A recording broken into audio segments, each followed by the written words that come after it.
So it's a very calm morning. It was. It was. Every once in a while we get a breeze, but Har has already been spraying, and if the winds die down a little bit, he's going to spray again. But Har, could you tell everyone what you're spraying and why you're spraying it? Today I'm spraying a mix that's nutritional. A couple of the ingredients are labeled as organically approved pesticides, but those ingredients are also in fact nutritional. So the item that there's most of in this mix is kelp. The kelp grow. And then so kelp grow, this is just an extract from seaweed. It has a little bit of pretty much all the mineral nutrients in there, plus some plant molecules that are enzymes and growth regulators, stuff like that, come naturally in the kelp.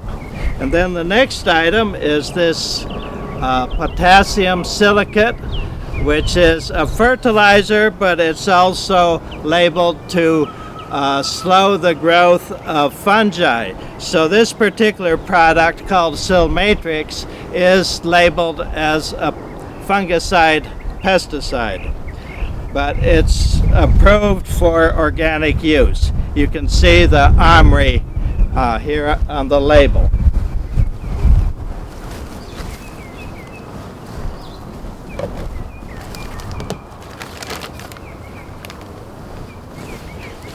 Probably the most important item is this Brexil CA plus B.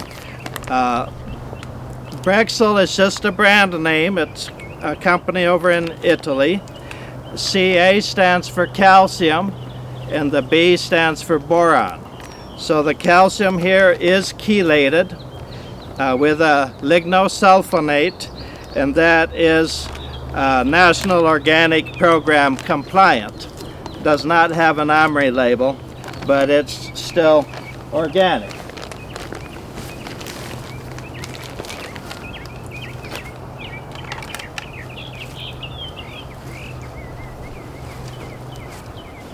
This is red copper.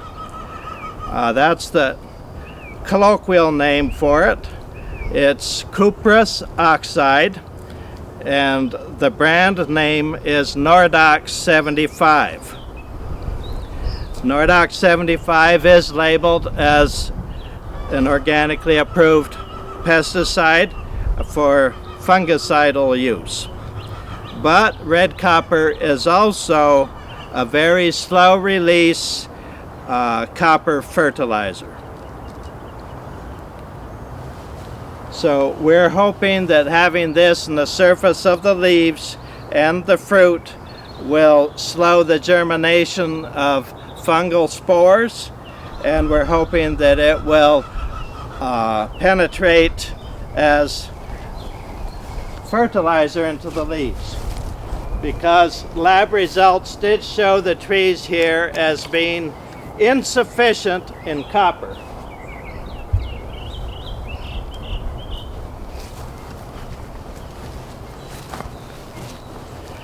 And the last item is not nutritional. Sorry, this label's about gone. It's kinetic, which is a spreader, wetter, penetrator. In other words, an adjuvant. It is OMRI labeled for organic production. I didn't mention enough about the Sil Matrix.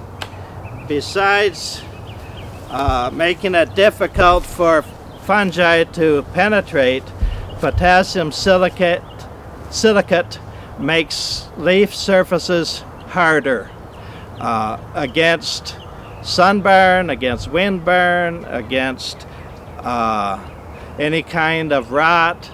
It makes the leaves stick out better, actually improves photosynthesis because of the better positioning of the leaves. So in general, silicates make plants more robust, makes the wood stiffer as well, makes the plant more resistant to all environmental stresses, including attack by chewing insects and penetration by fungal spores. This mix is for young fruit set. I should have gotten it done earlier when the fruit were smaller. It would have been beneficial to reduce fruit drop. At this point, it may still reduce fruit drop on the branches that have the pea-sized or quarter-sized fruit on there, and it may improve fruit quality. Once in a while there is some internal breakdown from not enough calcium or not enough boron in the pulp of the fruit. So all of these components that I'm talking about today are all going together into this mix. I need to have the spray equipment running so that the agitator is going while I make the mix and while I spray. This is a mix that will be kind of hard for you to use at home unless you're using a small container and you're shaking it about 2 times a minute. The Sil Matrix is a clear liquid. You look at it and you wouldn't think it needs to be shaken all the time, but in fact the main ingredient within that clear liquid will sink to the bottom, and it does so pretty fast, so you need to keep it mixed. The copper also, it's a good idea to have agitation for that. Some other products that we use in other mixes, such as sulfur, are extremely in need of continuous mixing. Sulfur is pretty impractical for homeowners to spray with unless they're quite energetic about shaking. If they have a backpack sprayer, they literally have to be dancing while they're spraying. That's very tiring with 4 gallons on your back. This sprayer has a very small tank for grove use. It's only about 33 gallons. It has an excellent agitator jet in the bottom that really shoots out right near the bottom and keeps the liquid in the tank roiling. That's called agitation. The motor is a very good motor, and the spray pump's a very good pump. It will get up to 250 pounds of pressure per square inch. When I actually start spraying, that drops down some to 150 or 180, something like that, a PSI, pounds per square inch. It's really intended to have a gun on the end of this hose, a spray gun. And that is excellent for spraying half a dozen trees or for spot spraying problem areas. But an old feller like myself can't physically stand to spray 4 acres of trees under the tree with a spray gun. I tried and I never finished even one time, say nothing about coming back a week or so later and doing it again. So this was my idea to make a spray boom that could be mounted to the golf cart, so I could be sitting down and having the machine do all the work. So I made this spray boom with off-the-shelf plumbing items of Schedule 80 PVC, all threaded and with heavy-duty pipe thread tape and just screwed together. It's not possible to get the correct angle on them all and have them be completely tight all the time. So this does leak some, and I have a basin under here to catch a little bit. I've done 2 tanks and there's not all that much in there, but it does leak a little bit. I have nozzle spraying forward and backward to try to get two sides of the flower panicles and leaves as I drive by. This does not give good coverage. With a spray gun, you can make sure that you cover 100% of the tree, underside of the leaves and outside. With this, some of these trees I'm only getting maybe 20%, others maybe 40% of the tree. But since most of the flower panicles and the fruit are on the outside of the tree, that's what we're most interested in getting good coverage on. Any nutritional spray is usually going to be at least somewhat systemic. Some of the nutrients will stay more in the leaf, but some will go into the downward moving sap and go all the way to the roots and then back up again. So that's ideal. So even if we're only getting 20 or 40% coverage of a tree with nutritional spray, that's a big help when we're comparing to zero spray at all, which used to be the case here.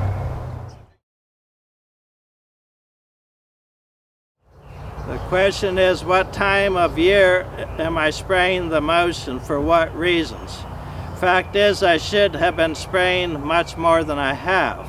It would have been ideal to do some sprays in the fall to toughen up leaves. I did not do that, and I didn't get to spraying as soon as the bloom started either. I really should have been spraying copper sprays, especially when the bloom spikes were just starting, before the flowers open. When the flowers are actually open, one doesn't want to be using much, if any, copper right during that stage. There again, when you're spraying a whole grove and different branches are doing different things, you will end up sacrificing a few open bloom to too much exposure to copper while you're getting other things at the right stage. The problem with copper on fully open bloom is that the pollen can actually be sterilized. Sterilized pollen is no good. Once the bloom are open, then a very mild mix similar to what we're doing today with the calcium chelate and boron and kelp and so on, but at a much reduced rate, do help more fruit set to occur on fully open bloom. Yeah, there are several things about weather conditions that are extremely important for spraying. One is, you can see I'm getting kind of uncomfortable here in this spray suit standing in the sun. So the spray guy is probably going to be quitting as soon as he's overheating. So that's one parameter. Also, the stomata, the little windows that the plant breathes through, that are on the bottom sides of leaves, those open and close. So during the cool morning hours and the cool evening hours is when the plant tries to do most of its breathing, so that it's not losing water through those open windows during the hot hours of the day. So when the day heats up, those little windows close, and the nutritional spray that's hitting the bottom sides of the leaves still will work some, but it's not going to do the fast working that it can do when the little windows are open and the nutritional spray can go right on in. Same if you're using some pesticides that you want to work inside the leaf, you do want to put those on when the stomata are open. A totally different reason to use cool time of day for spraying is when you're spraying oil or soap, because you want to suffocate insect pests. So soaps and oil sprays are actually extremely effective insecticidal pesticides if sprayed when things are calm and cool and high humidity, not bright sun, so that the spray stays wet for half an hour or more, coating the insect pests so that they suffocate.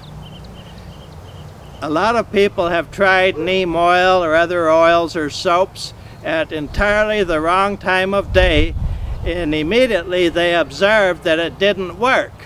And then they jump to the conclusion that those are no good products. Especially a lot of commercial spray companies, when asked to spray oils or soaps, they'll tell you it doesn't work. Well, they're not lying. What time does the guard gate open at your gated community to let contractors in? If they can only get in after 7:30 or 8 in the morning, it may already be too late that day to get ideal action with soaps and oils. And anything they've mixed up and not been able to spray immediately while it was still calm enough, then is occupying the tank, and it is no good. So during normal business hours, neem oil and soaps really most days don't work. Temperature is part of not drying out too soon, as I already mentioned, but it has other effects. Temperature affects when the stomata open and close. We already mentioned that. And temperature also can break down some products or cause them to work too slow or too fast. You don't want to spray oil when you have a freeze warning. Freshly sprayed oil, done within 2 or 3 days before a freeze, makes leaves more susceptible to freeze damage. But cool weather is normally a good time to spray oil, both because it will more likely kill pests, and also it's less likely to burn the leaves. Getting too much oil on leaves, or any amount of oil on leaves when the leaves are way too hot, is going to cause death of the leaf or malformation of the leaf. So some of the pictures that we get, what's the problem on my plant, has actually been caused by spray oils or soaps used when it was too hot for that. Read the labels on your oil products. Some of the neem oils and fish oils can actually be used at over 90 degrees Fahrenheit per label, but most of the refined petroleum oils that are used as spray oils, and some of those are labeled for organic production, those should not be used if the temperature at the time of spraying or within a few hours later in the forecast is or is going to be above 85 degrees Fahrenheit. Otherwise, you're likely to have leaf damage. It can be severe. Another effect of temperature is when you spray sulfur. As I mentioned, you need a very good agitator if you're going to consider spraying sulfur, but also you need to spray sulfur during cool weather. If you spray sulfur during hot weather, it will actually volatilize, basically evaporate very fast, and that sulfur gas, while it's at the surface of leaves, will kill or damage leaves. So there again, you don't want to be spraying sulfur if the forecast predicts temperatures above 85 degrees for the next several days after the spraying. One thing against spraying when it's windy is if you're using a product that you want to stay wet in the leaves for a while, the wind is going to work against you at the surface of the leaf by drying everything out too fast. Wind also will take spray where you don't want it. So you have a hard time getting stuff wet that you're trying to get wet, and the spray is coming back at you, or it's going to the neighbors where it doesn't belong. Everyone should be aware of the fact that there is a legal concept called chemical trespass. And so it is the responsibility of whoever's spraying, including a homeowner in his or her own property, to do the utmost to avoid spray going over to the neighbors. If it's all nutritional and you've talked with your neighbors about it and they're fine with getting a little free nutritional spray, well then maybe it's not a big worry, except remember that these nutritional sprays tend to get windows very dirty and may stain the neighbor's paint. So even if they've liked the idea of some free nutritional mist coming onto the leaves of their plants, they may end up unhappy later with the stains and extra window washing. And certainly even nutritional sprays, when they get in anybody's eyes, yours or the neighbors or the pets, are going to be very irritating. Even when you spray liquid bath soap, which is actually a fine pesticide, you don't want that in your eyes. Everyone knows that, right? Some people forget, though, that they have to have their eyes open. You know, they're not in the shower, they can't close their eyes. When they're working, they have to have their eyes open. So you do have to wear safety glasses and preferably also a face shield, even to keep soap out of your eyes. A drizzling rain can actually be beneficial when you are spraying something that you want to stay wet, especially if you're concentrating on the underside of the leaves with oil or soap and you're wanting that area to stay wet for half an hour or so that you suffocate pests of types that are entirely on the underside of leaves. Then a drizzling rain or certainly a mist is going to be beneficial. In most cases, though, you don't want rain to occur before your spray has dried, because a lot of it's going to be washed off right then and there. Nutritional sprays will be used by the roots, but you know, you're going to the trouble spraying on the leaves and you actually want it to stay there, so you do want to have checked the forecast and make sure that it's not going to be raining before an hour or so after you finish spraying. With products that you want to stay on the surface of the leaf, really sticking well there for several weeks afterwards to discourage germination of fungal spores and bacteria, then you should use not a spreader penetrator like Kinetic, but a spreader sticker like New Film P.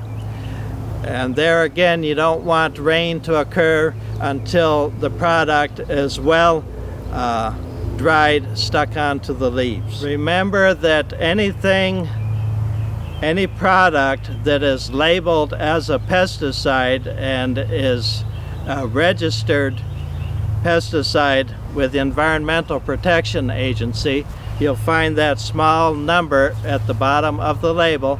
This does include products used in organic production. If they're labeled to kill something, in most cases there is an EPA registration number, although once in a while, such as for fish oil, it'll say exempt, and that means exempt from having to be registered. Now, many products will actually specify a wind velocity at which you must stop spraying. Usually it's 10 miles per hour. And for spray purposes anywhere where there are neighbors nearby, usually you want to stop well before 10 miles per hour, unless you're working on the side of the property that the wind is coming in at, and you don't think the mist will go all the way through past the opposite side of the property. So usually when the wind hits around 5 or 6 miles per hour, I quit. And I don't have a little thing to measure. I just have to estimate from what I see. And of course, it isn't the low speed that worries you, it's the gust. I keep mentioning forecasts. Forecasts are a real pain in the neck. I look at like 4 different websites and a TV station and try to guess from that what's going to happen. And I have missed many a fine morning's work because I believed bad forecast. And other days I've shown up here to spray, and just as I got here the wind picked up and I just went back home. So yeah, we could all wish for better forecast. Yeah, I did a couple of tank loads earlier when it was nicer. It's getting a bit hot now, but the wind died back down again. Since this mix will work pretty well as a coating, be reactivated every time there's dew on the leaves, I can go ahead and mix up another tank and spray it.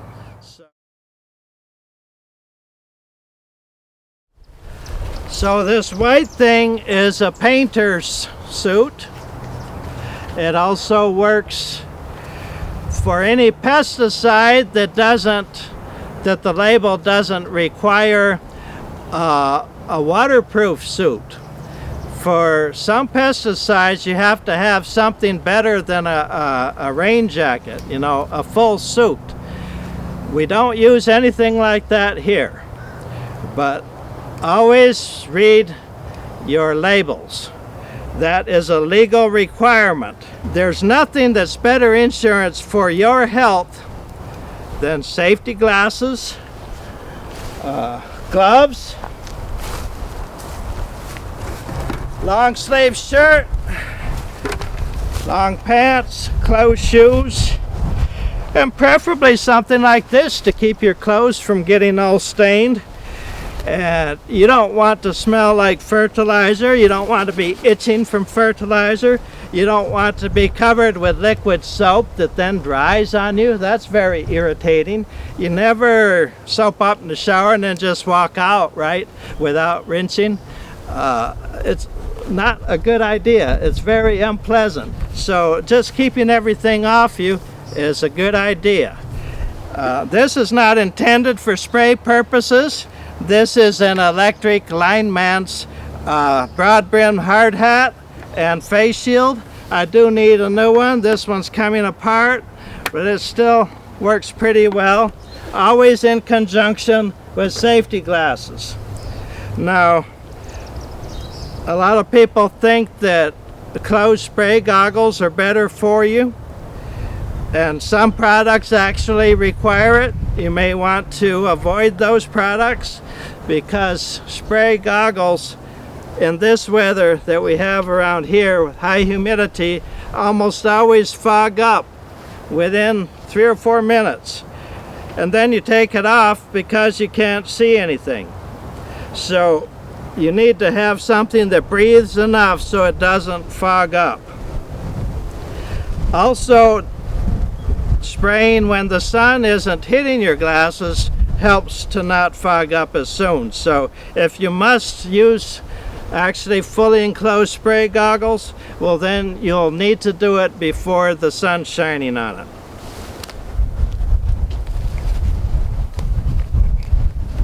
There again, this is just a spray, a painter's or a cleaning job person's dust mask. I'm not actually spraying anything that the label requires a particular kind of mask. If I were, I would be wearing something with canisters here. You do have to obey the label. What's the main concern about mixing this mix? The sill matrix. When it dries, it makes glass. You don't want sharp little films of glass in your eyes. Also, anytime you spray any copper product, You don't want that in your eyes. So the most dangerous moment of all actually is when you're working with the dust or the concentrate.